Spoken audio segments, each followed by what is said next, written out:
Hello dear students, मैं ऋषिकेश प्रजापति आप सभी का अपने यूट्यूब चैनल बी एक्सेलेंट में स्वागत करता हूं।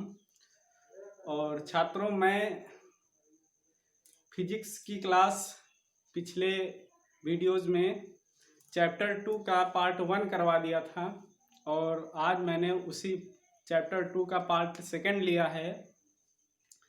पार्ट 1 में मैंने फंडामेंटल यूनिट्स और फंडामेंटल क्वांटिटी यानी कि भौतिक राशियां और मूल मात्रक मूल राशियां और मापन की पद्धतियां आदि हेडिंग्स बता दी थी। उसी के आगे के क्रम में जो भी हेडिंग्स हैं उनको मैं आज इस पार्ट 2 में करवाऊंगा। तो उम्मीद करता हूं कि हमारे द्वारा पढ़ाए गए ये भी सारे टॉपिक्स आपके समझ में आते होंगे, और अगर समझ में आते हैं तो वीडियो को लाइक और शेयर ज़रूर करें, और चैनल पर पहली बार विजिट कर रहे हैं तो चैनल को सब्सक्राइब ज़रूर करें ताकि आपको हमारे द्वारा बनाई गई हर एक वीडियो सबसे पहले मिल सके। तो चलिए वीडियो को स्टार्ट करते हैं। आज मैंने टॉपिक लिया है एसआई पद्धति के मूल मात्रकों की परिभाषा। एसआई सिस्टम में मैंने बता दिया था कि 7 मूल राशियां होती हैं, उनके 7 मूल मात्रक होते हैं, जैसे लंबाई, द्रव्यमान, समय, ताप, विद्युत धारा, ज्योति तीव्रता, पदार्थ की मात्रा। ये 7 भौतिक राशियां मूल राशियां होती हैं। और 2 पूरक राशियां भी बताई थीं, कोण और घन कोण, जिनके मात्रक रेडियन तथा स्टेरेडियन होते हैं। तो आज हम इन्हीं 7 मूल राशि यानी मूल मात्रकों की परिभाषा का अध्ययन करेंगे। जैसे मीटर है तो 1 मीटर है क्या, उसकी परिभाषा क्या होती है। किलोग्राम है तो 1 किलोग्राम है क्या, उसकी परिभाषा क्या होती है। तो इन सब का अध्ययन हम इसमें करेंगे। आप लोग कॉपी पर लिखकर दिखाएंगे ग्रुप में। तो चलिए, सबसे पहली हेडिंग है हमारी 1 मीटर। 1 मीटर 1 मीटर की डिफिनेशन क्या होती है, लिखेंगे आप लोग। 1 मीटर वह दूरी है, 1 मीटर वह दूरी है जिसमें क्रिप्टॉन 86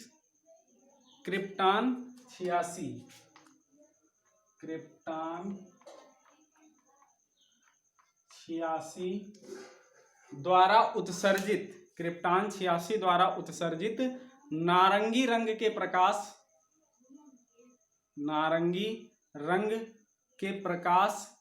की ये डाटा है 1650-763.73। तो फिर से लिखेंगे आप लोग। 1 मीटर वह दूरी है जिसमें क्रिप्टॉन 86 द्वारा उत्सर्जित नारंगी रंग के प्रकाश की 1650-763.73 तरंगे गुजरती हैं या निकलती हैं। बात समझ में आ रही है कि 1 मीटर ये दूरी है, इसमें से यहां पर क्रिप्टॉन 86 रखा हुआ है, और ये क्रिप्टॉन 86 से जो प्रकाश निकल रहा है, कैसा, नारंगी रंग का प्रकाश। तो प्रकाश जनरली होता क्या, तरंगों के रूप में चलता है, तो तरंग बनाते हुए चलता है। तो ये तरंगे जो होती हैं इसमें इस तरह से तरंगे बनाते हुए चलती हैं। तो कहने का तात्पर्य ये है, 1 मीटर दूरी में कितनी तरंगे गुजरती हैं, तो 1650-763.73 तरंगे गुजरती हैं। ये क्या होती है, जितनी दूरी में ये तरंगे इतनी निकल पाए वो दूरी क्या होती है, 1 मीटर दूरी होती है। तो बात करें 1 मीटर दूरी। अब दूरी के और भी कई मात्रक होते हैं, आप लोग जानते होंगे। सेंटीमीटर हो गया। 1 मीटर में कितने सेंटीमीटर होते हैं, 100 सेंटीमीटर। मिलीमीटर हो गया, 1000 हो जाएगा 1 मीटर में। किलोमीटर होता है, आप लोग जानते हैं किलोमीटर क्या होता है, ये 1000 मीटर के बराबर होता है। अच्छा, और दूरी के मात्रक, बड़ी दूरी के मात्रक प्रकाश वर्ष होता है। हाँ, प्रकाश वर्ष। क्वेश्चन बहुत पूछा जाता है, प्रकाश वर्ष क्या है, तो आप लोग बताते हैं प्रकाश वर्ष दूरी का मात्रक है। खगोलीय पिंडों की दूरी मापने के लिए प्रकाश वर्ष का उपयोग किया जाता है। एक प्रकाश वर्ष में बराबर 10 की पावर 16 मीटर होता है, 10 की पावर 16 किलोमीटर होता है। एक प्रकाश वर्ष में 10 की पावर 16 मीटर होता है, सॉरी 10 की पावर 16 मीटर होता है। प्रकाश वर्ष क्या होता है कि प्रकाश सूर्य से निकलता है और निर्वात में होते हुए आता है। तो प्रकाश जो आ रहा है ये एक साल में जितनी दूरी कवर करेगा, प्रकाश क्या होता है, चल रहा है, एक साल में वो जितनी दूरी कवर करेगा उस दूरी को क्या बोलते हैं, प्रकाश वर्ष बोलते हैं। ये हो गया तुम्हारा प्रकाश वर्ष, दूरी का मात्रक होता है। तो एक प्रकाश वर्ष बराबर 10 की पावर 16, इसको ऐसे भी लिख सकते हैं 3 गुणे 10 की पावर 8 गुणे 365 गुणे 24 गुणे 60 गुणे 60। यहाँ पर ये क्या है, ये प्रकाश की चाल होती है, आप लोग को पता होगा 3 गुणे 10 की पावर 8 निर्वात में, और 365 साल होते हैं, दिन होते हैं एक साल में, और 24 घंटे होते हैं, 60 मिनट होते हैं, और 60 सेकंड होते हैं। इन सबका गुणा कर दिया जाए तो जो भी मान आएगा वो क्या होगा, एक प्रकाश वर्ष होगा। ये हो गई हमारी 1 मीटर की परिभाषा। अगली हेडिंग आप लोग लिखेंगे 1 किलोग्राम। 1 किलोग्राम या मानक किलोग्राम भी इसको बोलते हैं, 1 किलोग्राम या मानक किलोग्राम। इसमें लिखेंगे आप लोग 1 किलोग्राम में, 1 किलोग्राम वह द्रव्यमान है जो पेरिस में रखे, पेरिस एक शहर का नाम है, 1 किलोग्राम वह द्रव्यमान है जो पेरिस में रखे मिश्र धातु प्लेटिनम इरिडियम,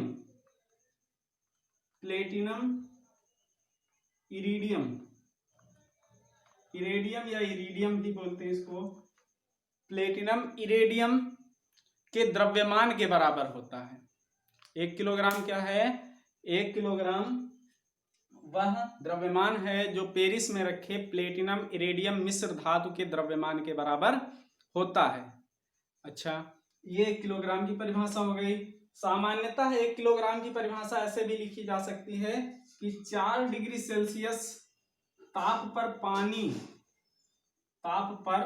1 लीटर पानी, 4 डिग्री सेल्सियस ताप पर 1 लीटर पानी का द्रव्यमान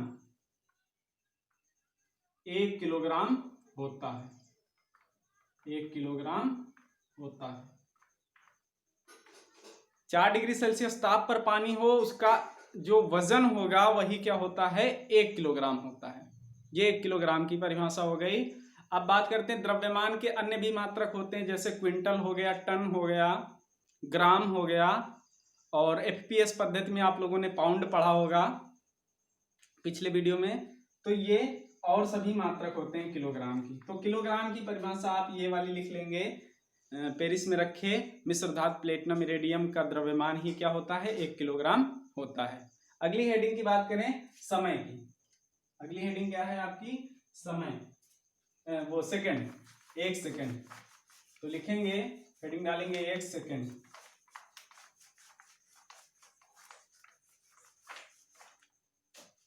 1 सेकंड लिखेंगे। 1 सेकंड वह समयांतराल है, 1 सेकंड वह समयांतराल है जिसमें परमाणुक घड़ी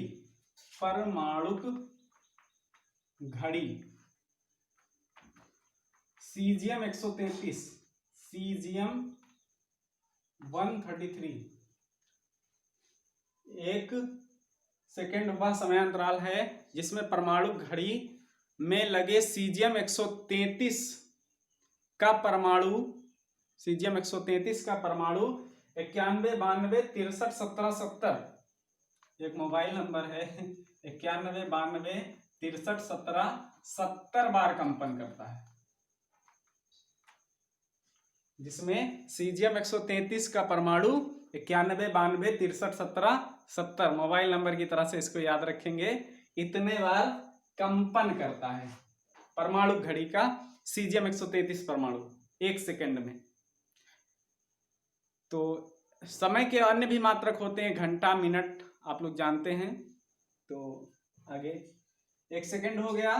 अब 1 सेकंड के बाद हो गई आपकी 1 एम्पियर की परिभाषा। अगली हेडिंग डालेंगे 1 एम्पियर। 1 एम्पियर, तो 1 एम्पियर आपको बता दें कि ये दो समांतर तार हैं, अनंत लंबाई के हैं। ये दो कैसे तार हैं? समांतर हैं, अनंत लंबाई के हैं। मान लेते हैं इनका ये 1 मीटर है, इनका ये 1 मीटर है। बात समझिएगा, ये दो तार हैं, कैसे हैं? समांतर हैं, अनंत लंबाई तक गए हैं, और इनके बीच की ये दूरी 1 मीटर, इनके बीच की ये दूरी 1 मीटर। इनके बीच एक फोर्स लगता है, एक बल लगता है। वो कितने गुणे बल लगता है? 2 गुणे 10 की पावर -7। हाँ, 2 गुणे 10 की पावर -7 न्यूटन का बल लगता है इनके बीच में।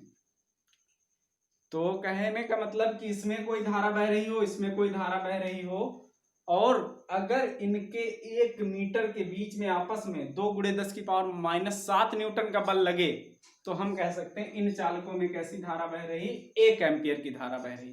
कितनी धारा बह रही? 1 एम्पियर की। तो लिखेंगे कॉपी पर आप लोग, 1 एम्पियर वह विद्युत धारा है, 1 एम्पियर वह विद्युत धारा है जो कि निर्वात में रखे, जो कि निर्वात में रखे दो अनंत लंबाई के समांतर, जो अनंत लंबाई के समांतर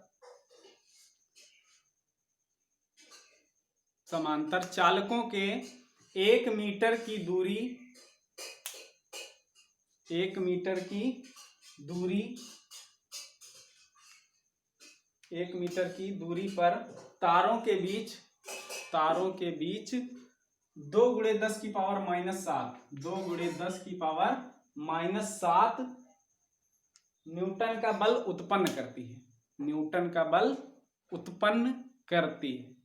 यानी कि ये 1 मीटर, ये 1 मीटर, और इनके बीच 2 गुणे 10 की पावर -7 मीटर का बल उत्पन्न हो गया। क्यों? क्योंकि 1 एम्पियर की धारा इसमें बह रही है और 1 एम्पियर की धारा इसमें बह रही है, इसलिए इनके बीच 2 गुणे 10 की पावर -7 न्यूटन का बल उत्पन्न हो जाएगा। ये हो गई एम्पियर की परिभाषा। अगली हेडिंग लिखेंगे आप लोग केल्विन की परिभाषा। ताप का मात्रक क्या होता है? केल्विन। केल्विन की परिभाषा लिखेंगे, केल्विन की परिभाषा लिखेंगे।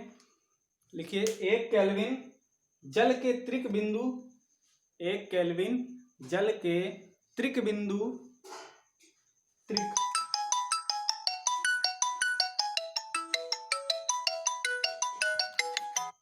जल के त्रिक बिंदु के ऊष्मागतिक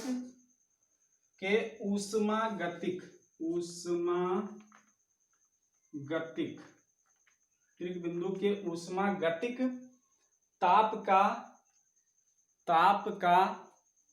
1/273.16 वह भाग होता है, 16वां भाग होता है। तो 1 केल्विन क्या है? कौन सा ताप है? जल का त्रिक बिंदु, जल का त्रिक बिंदु। त्रिक बिंदु क्या होता है? ऐसा बिंदु जिस पर जल तीनों अवस्थाओं में हो, ठोस, द्रव, गैस, तीनों अवस्थाओं में पाया जाता हो, उसको बोलते हैं जल का त्रिक बिंदु। उसका जो तापमान होगा, उसका जो ऊष्मा होगी उसका 1/273.16वां भाग जो होता है वो 1 केल्विन के बराबर होता है। अगली हेडिंग डालेंगे आप लोग कैंडेला। कैंडेला हेडिंग डालेंगे। कैंडेला में लिखेंगे आप लोग, 1 कैंडेला एक कैंडला कृष्णिका के पृष्ठ के, एक कैंडला कृष्णिका के पृष्ठ के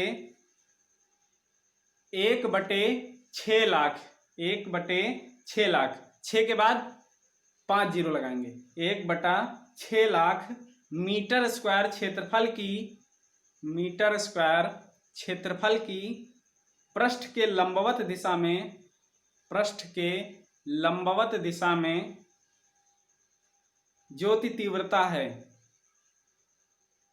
ज्योति तीव्रता है। यानी कि एक कैंडेला क्या है, कृष्णिका, कृष्णिका क्या होता है, एक कृष्ण पिंड काले पिंड से होता है, ऐसा पिंड जो केवल प्रकाश को पूर्णतः अवशोषित कर लेता हो, अपने आप में सोख लेता हो। अगली हेडिंग लिखेंगे आप लोग मोल, मोल लिखेंगे।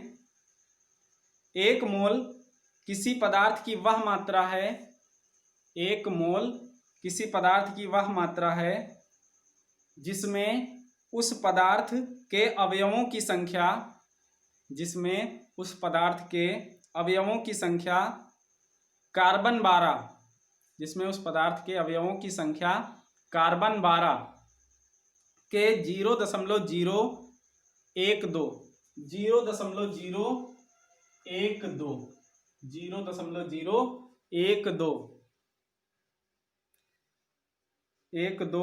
किलोग्राम में परमाणुओं की संख्या के बराबर है, किलोग्राम में परमाणुओं की संख्या के बराबर है, किलोग्राम में परमाणुओं की संख्या के बराबर है। ये डेफिनेशन थोड़ा सा कठिन